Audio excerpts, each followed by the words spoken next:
How to do pranayam. Pranayam, also spelled pranayama, is an ancient Indian practice concerned with controlling your breath. Research has shown that practicing pranayama may be able to relieve symptoms of asthma. 1. It may be beneficial in treating stress-related disorders, such as anxiety and depression. 2. There are a total of 6 types of pranayam practice, all of which are detailed here. Bhastrika pranayam, bellows breath. Breathe in deeply through your nostrils.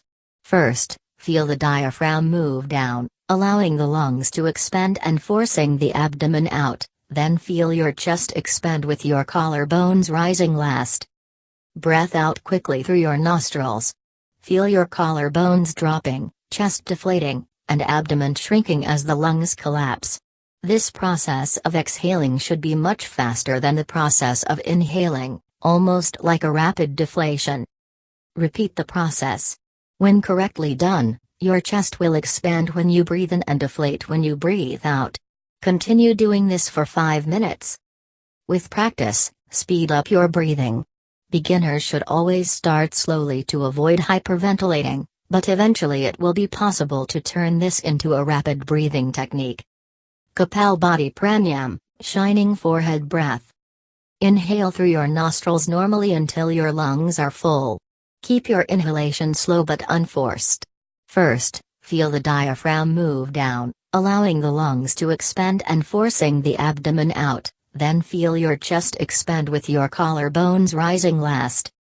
Exhale through both nostrils forcefully. This places the emphasis of the breath on the exhale rather than the natural inhale. Assist your exhalation by pulling in your stomach muscles to expel air. Exhaling should take much less time than it took to inhale. Forced exhalation means that the contraction of your stomach muscles helps push the air out of your body. It does not mean that the exhalation should be uncomfortable for you in any way.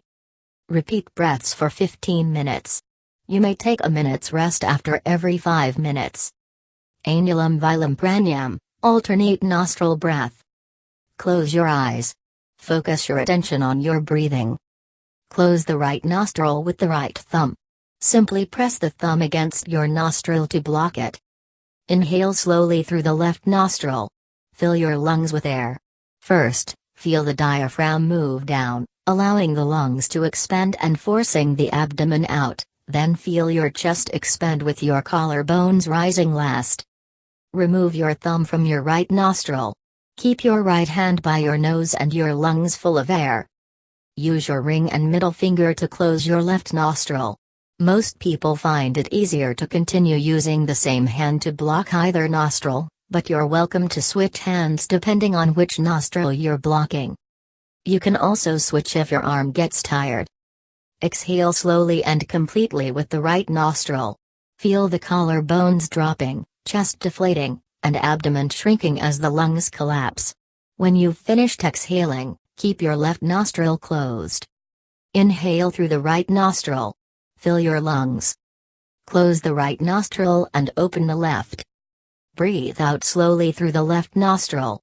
This process is one round of Anulum vilum pranayam. Continue for 15 minutes. You may take a minute's rest after every 5 minutes of exercise. Tips. It's preferable to practice pranayam in the morning. If you prefer to do pranayam in the evening, do it on an empty stomach. Keep a several-hour gap between your meals and pranayam. Always do what is most comfortable for you. If any of these exercises makes you feel lightheaded or uncomfortable, stop or slow down immediately. Take breaks often as necessary. If you have a medical condition, consult with your doctor before doing pranayama. For example, if you have high blood pressure, heart disease, labored breathing, a hernia, or any other condition that could be exacerbated by especially fast, deep, or intense breathing, you may have to modify or skip some of the following exercises. Don't suck in your gut. Unless otherwise noted, it's important that you relax your stomach muscles when doing yoga breathing exercises. When they're held tight like a corset, you can't take oxygen as deeply into your lungs.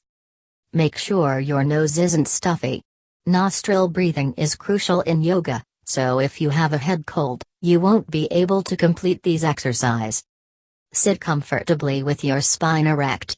You can sit in the traditional lotus position or simply make yourself comfortable in a chair.